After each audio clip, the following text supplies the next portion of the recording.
Welcome to Series 7 of the Agility for All YouTube channel. In this series, you will get to hear from the entire team as we talk about the components of our new program designed to engage the right stakeholders at the right time to create programs and products that avoid delays, decrease risk, and deliver value. In this 6-part series, we will talk about everything from open spaces to curate ideas, liftoff to successfully start Agile teams, and training to support your Agile goals. Thank you for joining us, and we hope you enjoy this series. But today, we are going to do a wrap-up about why agility is important to us, why we care, and why this new program is important. And we don't have the whole team today because some of them are off consulting, doing other things, but I am joined by Kofi and Elvin. But let's talk about this, guys. Why did you get into agility in the first place? What attracted you to this space and what keeps you here? Kofi, do you want to go first? Sure, Indra, thanks. And thanks everyone for checking in. So I saw a quote once that said that doing nothing is not standing still. It's really going backwards. And this time when you go backwards, you're really going fast, right? And it kind of got me thinking. Whilst I got into agility, I started to think around, some of the values, obviously the benefits that you get, right? And I recall that at the time, I think it was about 3 or so benefits. First of all, they were looking at the commercial benefits, organizational benefits, obviously, and the benefits around the workforce, right? So if you look at the commercial benefits, the improved speed to market or speed to value that we talk about is one that, tickled my fancy. I thought that also the customer satisfaction that also brought was really key, because eventually, if you look at the whole, Agile manifesto in itself, it points, in totality, everything else to the customer. If I move away from that commercial benefit and I look at the way we work as part of all this new way of working, right? The kind of employee engagement which was improved and how well we enjoyed ourselves when we're working together in this agile mode. I thought that was also fascinating for me. Above all, also, I think that the productivity that it brought out for the company, now I'm talking about the organizational benefit, was one of the key things. And so as I enjoyed this and more, it got me to stay. And I don't think there's any time now to look back, Indra. Yeah. Elvin, what got you here? Right. Yeah, I mean, for me, I think it was a lot of things. A lot of things actually got me here, but maybe one thing in particular was just how this was so new in my region, especially. And the first time I heard about it, well, I was in a training with 15 others, and none of us had heard about Agile or Scrum. I'm like, okay, what is this new thing? So I was like, this is a challenge. This is something I want to take on as a challenge. How do I bring this down to my people, to the rest of the world that don't know about this, but can be very, very, very beneficial to them, right? So that is when I started like, this is the passion I have for it. How do I spread the word across to other people who don't know about it? Because I'm not going to mention the benefits because Kofi has mentioned them. We've had videos on the benefits. We've had a lot of things on the benefits of Agile and Scrum. But what actually drove me was the fact that a lot of people don't know about it, especially here in Africa and even in some parts of the world. So how do I share this with others for them to enjoy this? Kofi has mentioned we had our video last week, Kofi and myself, and we're talking. We even did mention somehow the personal value or how you can even use Agile and Scrum personally. And I think so. You have personal value. Maybe Kofi didn't add that, but there's personal value, there's economic value, there's value for the organization, and value for almost everyone involved in agility. So for me, I think it was the personal value and also trying to spread the word of Agile and Scrum to the other parts of the world. That actually got me here. And since that job is not done yet, I mean, I think we have a long way to go. Job is only beginning, Elvin, only beginning. Exactly. And for those listening who don't know, Elvin actually wrote a blog article last year about the personal use of agility in his life and how it helps him, not just at work, but in his personal life. So that's a good article to check out as well. For me, it's been a bit of a long journey. I was doing Scrum, Agile, I was using Agile mindset before. I knew that there was a thing, that there was a manifesto, that anybody even was making money off of this. For me, it was about doing things more efficiently to get, as you mentioned, Kofi, that value delivery. And I spent a lot of years working with the US government, and governments worldwide are notorious for being inefficient. I don't think anyone has ever said, my government is efficient. You know, maybe someday we'll see that. Maybe that's when our work will be done, Elvin, you know, when we see that day. I don't know. But for me, I remember sitting in a meeting with the late Colin Powell, and he said, you know, we're going to get internet to the desktop for every employee in the Department of State in 18 months. Wow. And you should have heard the wailing and gnashing of teeth that he was so crazy to suggest 18 months, and that he clearly didn't understand how the government worked versus the military. And it was just, you know, the buzz for days. And then I got the death rays because I said, okay, let's do it. And that was about the least popular thing I could have said. And I said a lot of unpopular things on a daily basis because I was always wanting to bring the best to people and deliver that value and not shove a report in the drawer so we could delay the project longer, which was quite common. So I'm like, all right, let's do it. 18 months, let's put this together and let's make it happen. And I immediately started drawing up plans and coming up with an iterative way to track our progress and, you know, make sure that we didn't get too far down the road doing the wrong thing. Doesn't that all sound familiar? Yeah. And I set up 2-week cadences and daily check-ins and, you know, burn down charts. I had all these things with no idea that what I was doing was something people got certified in and you know, taught classes in and all those things. But that was just always my thing. We have to deliver value. We had 45,000 customers depending on us. We had the Secretary of State depending on us. And we just needed to get into it instead of complaining and finding reasons why it wouldn't work. And so that was sort of my way of doing things. But like I said, I was very, very unpopular. And by the way, we finished in 14 months. Wow. Wow. Wow. Obviously that worked for my group because other people didn't quite make that deadline. But what's your favorite part? So we talked about the commercial aspects of it, the value delivery, values for ourselves personally. But what is your favorite part about working in the Agile space that keeps you turning up every day to do it? So Indra, if I could take that, right? I think for me, it's about the flexibility and freedom that it gives, right? And the power that, you know, it gives to you, regardless of where you sit in an organization. Today, we say that once an organization, in its sense, business agility is agile, then they are flat in any sense. So, you know, employees or staff, in a sense, feel a certain level of empowerment, and then they are free to do whatever they want. But if you just bring that, you know, eye level a little down or further down, I think it's a culture of respect also, and trust and continuous learning that, you know, it affords you. Obviously, the obsession that you want to ensure that the customers are experiencing a certain kind of fulfillment or value for money. What they're paying you for is there for them. I think that, you know, that's the part that I enjoy. So clearly for me, it's flexibility, freedom, and the resilience to achieve the purpose that we set for ourselves, Indra. Yeah. Elvin, what keeps you turning up every day to do this? I would always say a lot.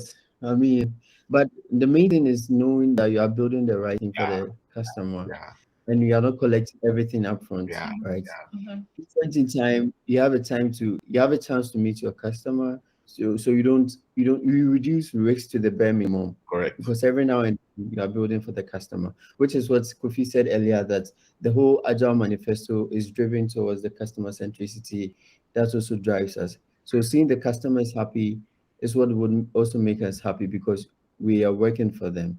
And aside that, I think people might somehow forget about the whole people aspect of Agile and Scrum, the togetherness, the the kind of indirect and direct team building activities in there, the teamwork, the cohesiveness that we may forget. So people ask me, what is a Scrum Master? And I said, well, a Scrum Master takes care of the people working on a project so they can work well on the They said, Yeah. okay, so you're more like a risk manager in I said, yes, something like that.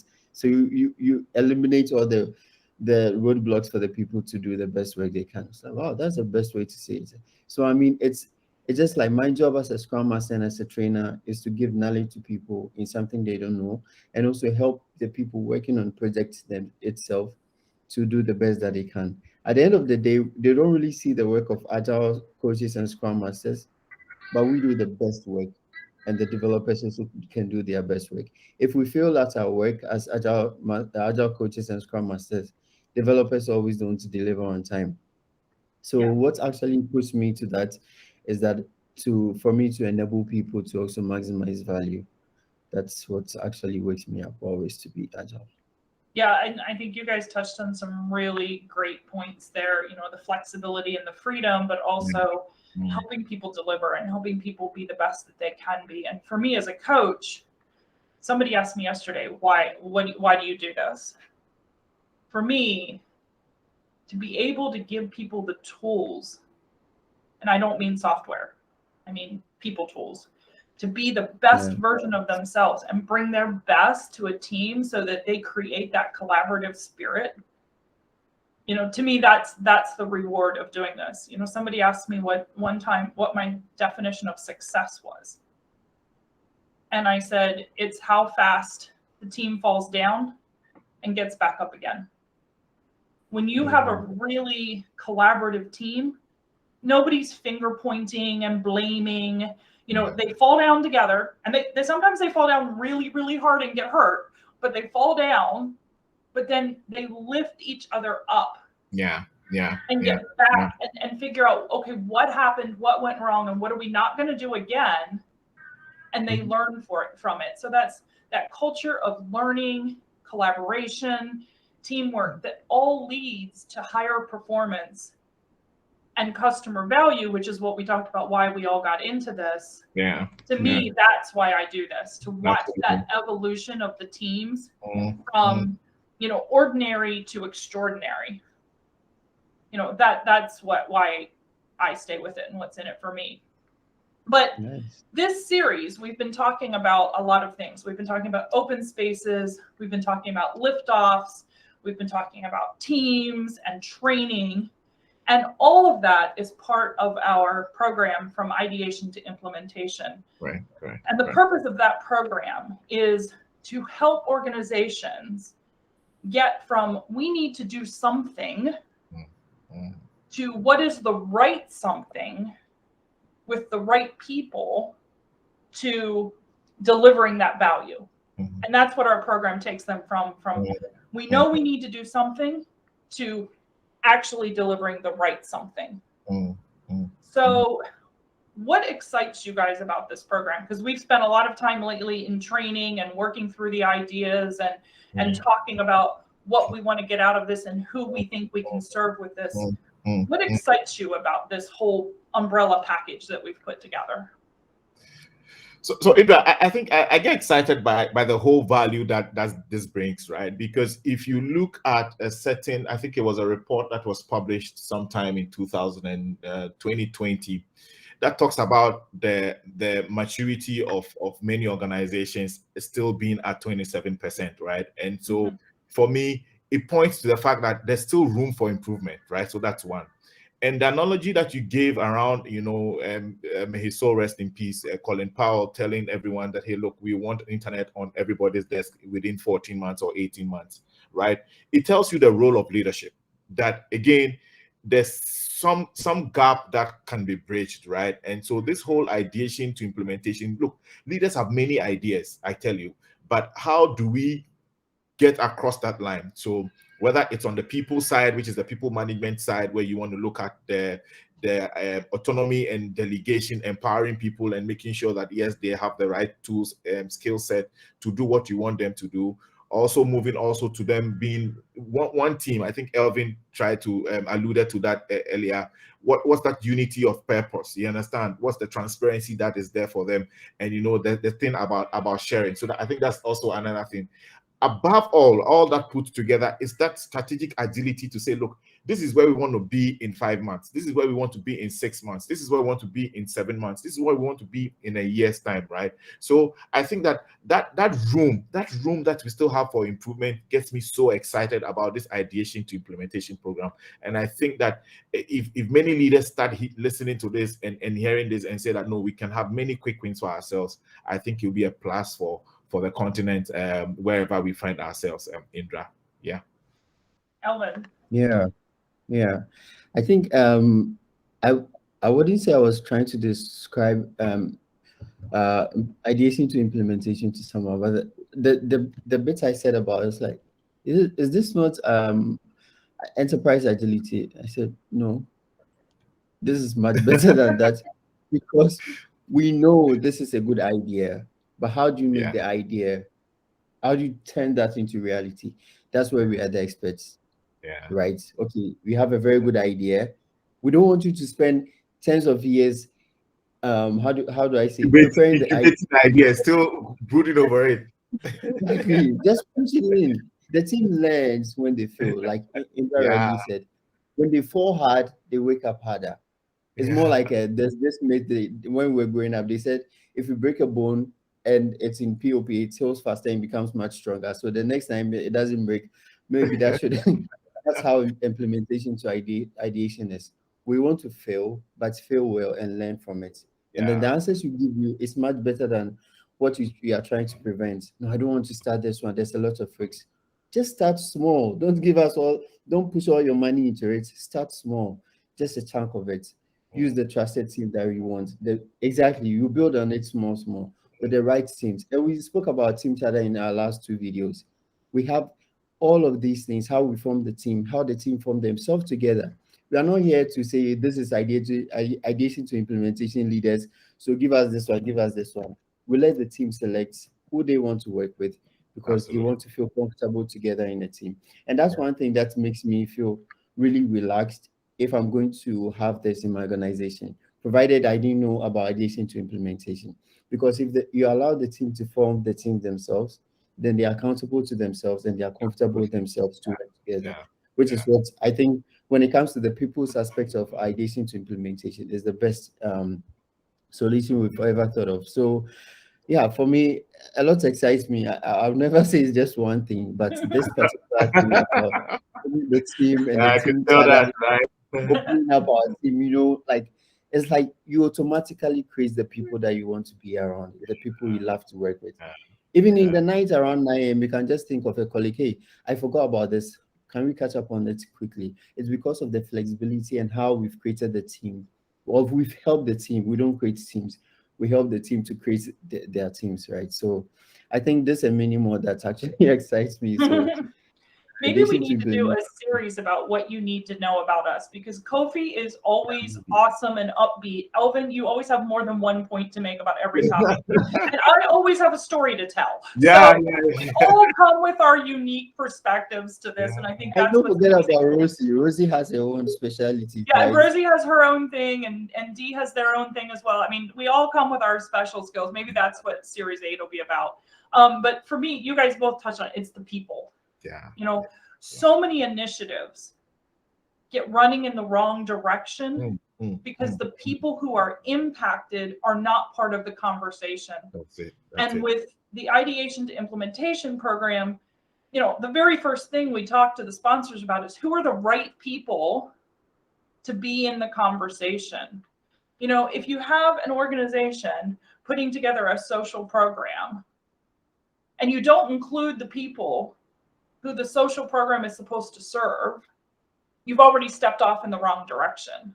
You have to include. So I think that's what, for me, excites me about it, is beginning day one, ensuring we're having the right people in the conversation. And then, like you said, Elvin, have a team of people who want to be doing this and who own what's being done.